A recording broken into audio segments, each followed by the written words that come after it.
Okay, pencils and photos creatives. My name is Edwin.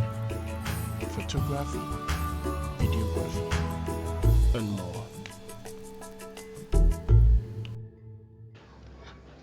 Okay, so beginners in Photoshop, you're also in luck. We are starting right at an in-depth explanation of frequency separation.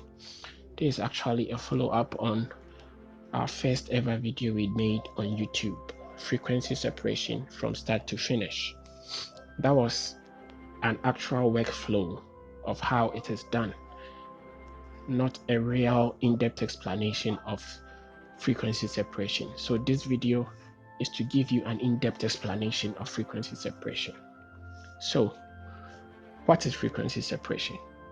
It simply is one of the best ways to soften the skin of an image while at the same time maintaining the texture on that image so that your image does not look like a statue in the end. Okay, first of all, what is frequency in itself? Frequency is the number of oscillations per unit of time, or the number of oscillations per second. So this is actually not an in-depth tutorial of frequency separation, but rather an in-depth explanation of frequency separation. What we'll do is we'll go back to our first video, the one we did last week. Then we'll use that to try and explain what frequency separation really is.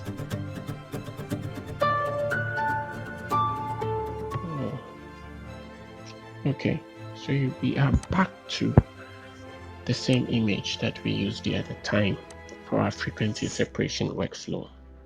As I said earlier, frequency is the number of oscillations per unit of time. How do I explain this? Let's say that we have a fan with one blade.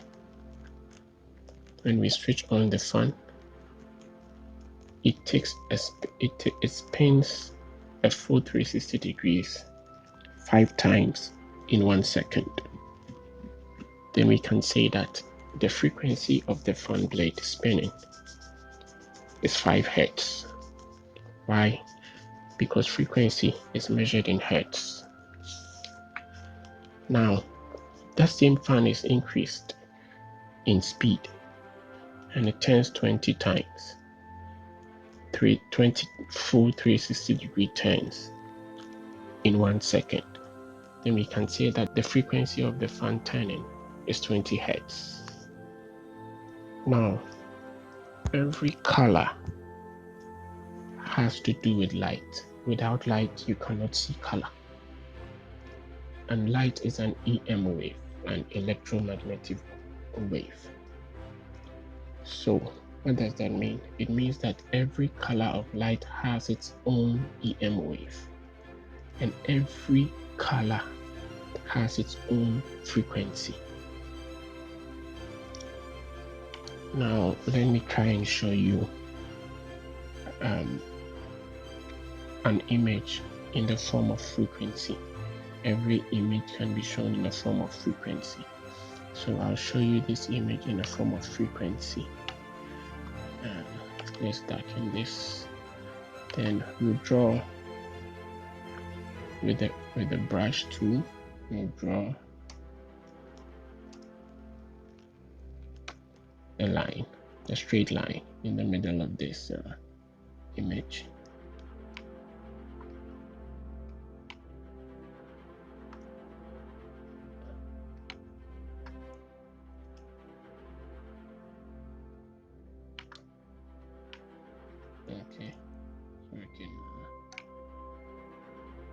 Okay, then it's a different color. I'll draw another frequency, which is a lower frequency. In between, there are a lot of frequencies in between. but I'll draw two extremes. Sorry, let's do this on a different layer as well.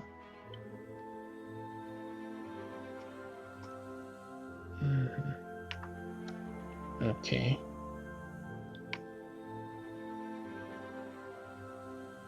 I'm currently using the Wacom PTH660 Intuos Pro drawing tablet. Very, very good for editing.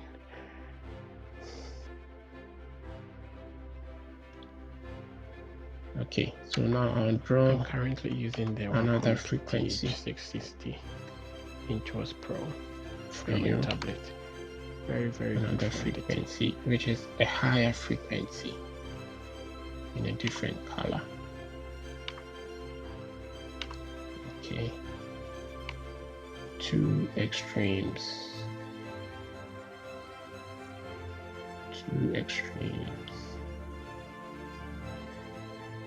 So you can see that this frequency has rapid changes, very rapid changes. Okay, so this is what is happening in frequency separation. Simply, in frequency separation, we are separating this high frequency to standalone, then this low frequency to standalone from this actual image. Okay, so on an image, what rapidly changes color? It is the texture. So that means we can see that the high frequency is the texture that we find on the image. Then the low frequency, which does not rapidly change color, is the color that we see on the image. So when you go back to our first video, okay, let us disable this. We'll do everything all over again. Let's group these two and put them in one, then disable it. Okay, so we are back to our original image. In frequency separation, in separating our frequencies, we are doing them on two different layers. So we duplicate it. We duplicate this twice again, then we group it again, we group it. So on these two layers, this is where we separate our texture and our color. So we can name this color, then we'll name this texture. Now how do we go about it? We go to filter, blur, Gaussian blur. Then we have a value here already, which is 5.0. That is what we used for our frequency separation workflow. So let's change this value and see what happens. You see our image is totally blurred out. We don't see any detail. It's even unrecognizable. The image is unrecognizable, but that is not what we want.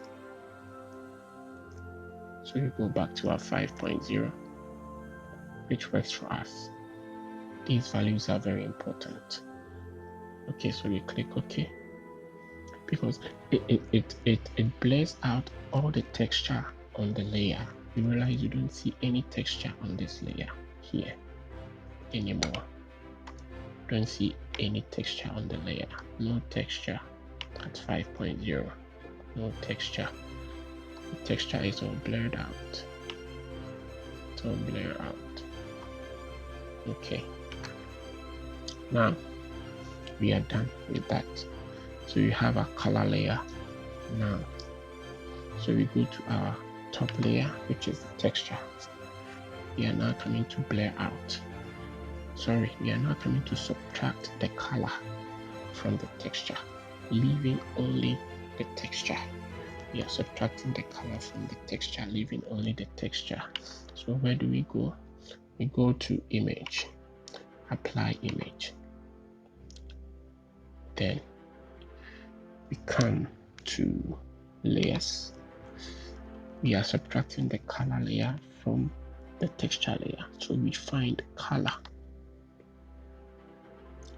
When we come here, we are working in RGB already, so we don't change it. We leave it at RGB. Now, what is going to do the trick is the blending mode that we are going to use, the blending option. We are subtracting, remember. So we come here, we scroll through, we find the subtract layer.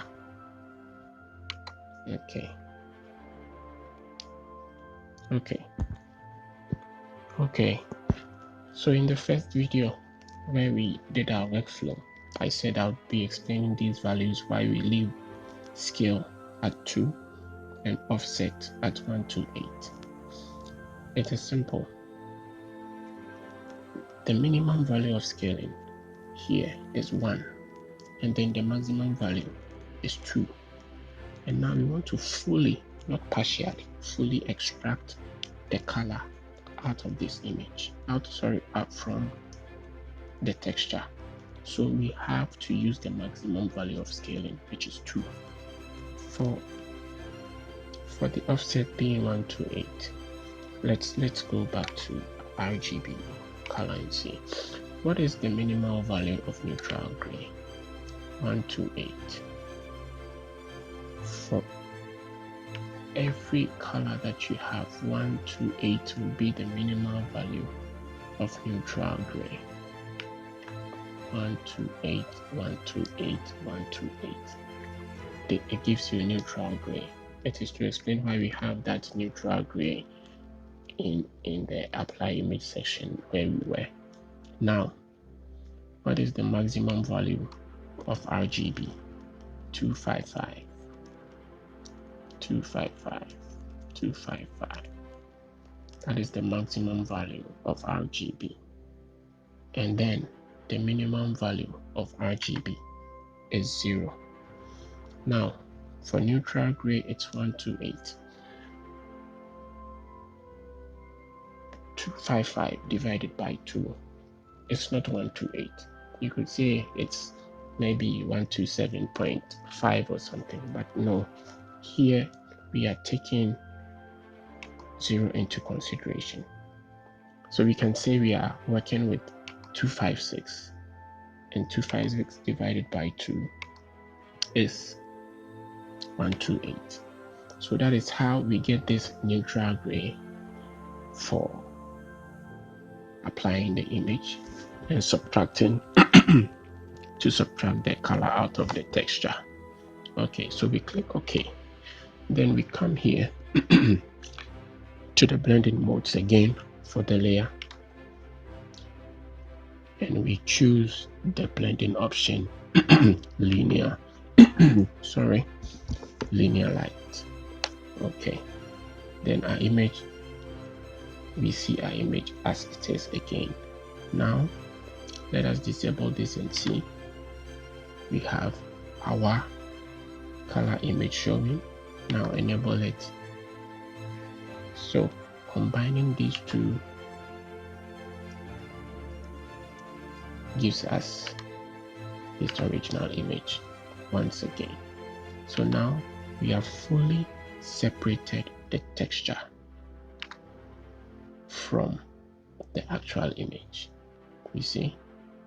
Okay, so we can now work on these two separately without affecting the other. That is where we have gotten to. Now, to continue, once we are done separating our texture and our color. We worked with the mixer brush. Worked with the mixer brush on our color layer. So we turn off the texture layer. For example, let's increase our brush size a bit. What does it do? It blends in the color. You see, it blends in, it just blends in. That is all that it does. So let's go back, then turn this on again. Why do we turn the texture layer on? We turn it on so that we can see our progress of work and not get confused. You see, it's blending, but it's not affecting the texture. It's only blending the color, but you still see your texture on it. Okay, so we are not going back to do everything again, because you have already done it here on this group.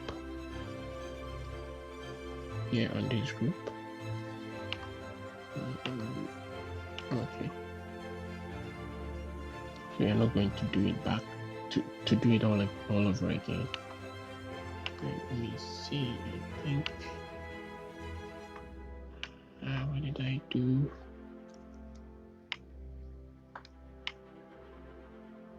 Okay, no problem. Let's leave it there. Okay. Okay. So now let me explain the values of the mixer brush here, wetness and all.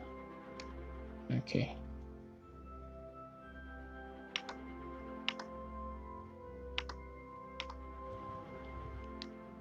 So when you come up here, by default, usually by default, this is checked. And when this is checked, let's try and blend something here. You see, it's adding white to it because we have chosen the color white to blend in with the colors also. Let us choose a different color, say red. Let's blend in. You see, it's adding white to the mix. Okay, so when you come here, you can disable this. When you disable it, it gives you the transparency. So now you realize it will only mix the existing colors on the image. Okay, now we move on to wetness. We have load, we have flow, we have mix. It's simple. Mix, we can leave this value for mix here the same. Usually in my workflow, I leave flow at 100% and I'm okay with it. But then for your work, you can decide to even decrease the flow of the brush to reduce the intensity of the brush to maybe 20% or 30%, how it works for you. But then for wetness, I usually leave mine at 18% or below. But then you can even use 1%, 5%, 10%, depending on how you think you want to work. Okay, so wetness, let's increase wetness, for example, and see. And let us see. You see how long it takes before the brush stroke breaks. Now, let us decrease it to 18%, like I like to work with. You see, very short stroke. Okay, so let me also decrease the flow to maybe say 35%. You see, it's not as intense as it was when it was at 100. But then, as I said, I usually like to leave it at 100. It makes it faster. It does mix faster, but I don't think I want to do that right now. So if you feel that your brush is too wet, you can further decrease it to maybe 12% or 10% to give you. All I'm saying is you should leave your settings and you should get your settings, try it out and see how best it suits your workflow. Okay, so as I said earlier, we are not going to do the whole thing all over again. I'll leave the link to our full workflow frequency separation workflow video in the description, so you can check it out. And one thing that a lot of photographers do is when they are softening the skin using frequency separation, they as well soften fully the smile lines. No, you don't do that. Leave your smile lines evident. If you soften your smile lines, and if you over soften that, you realize your image probably will look like a statue and it take a lot out of the image.